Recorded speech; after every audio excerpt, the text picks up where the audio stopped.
ରାମ ନାରାୟଣ ରାମ। ଏକ ଦିନ ମୁଁ ଗାଁର କୃଷି କ୍ଷେତରେ ଗଲିଥିଲି। ସେଠାରେ ଲକ୍ଷ ପରି ତରଭୁଜ ପଡ଼ିଥିଲେ। ମୁଁ କୃଷକକୁ ପ୍ରଶ୍ନ କଲି, ତୁମେ ଏଠାରେ କୌଣସି ଚୋରି କରୁଛ କିୟ?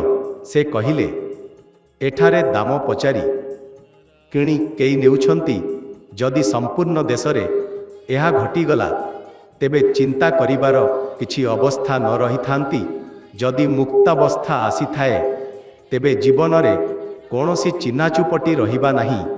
ଆମର ଆଧ୍ୟାତ୍ମ ଉପରେ ଏହି କଥା ବି ଲାଗୁ ହୁଏ।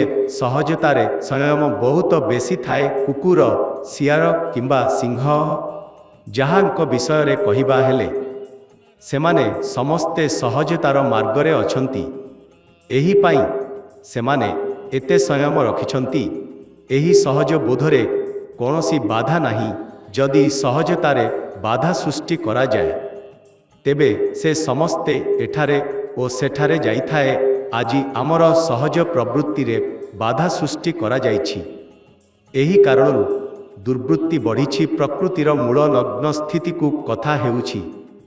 ସେଠାରେ କୌଣସି କିନ୍ତୁ ନାହିଁ।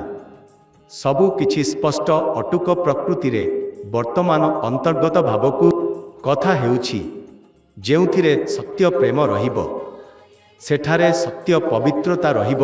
ଭଲ ଭାବେ ବୁଝିବାର ପ୍ରବୃତ୍ତି ଏତେ ବିସ୍ତାରିତ ହୋଇଛି ଯେ କେଉଁଠାରୁ କିପରି ଏହା ଆସିବ, ଏହି ଚିନ୍ତାର କାରଣ ହୋଇଛି ଆମର ପରିବେଶ ଏହିପରି ହୋଇଯାଇଛି ଯେ ପ୍ରତିକ୍ଷଣ ଆମକୁ ଏହି ପ୍ରଭାବ ପଡ଼ୁଛି।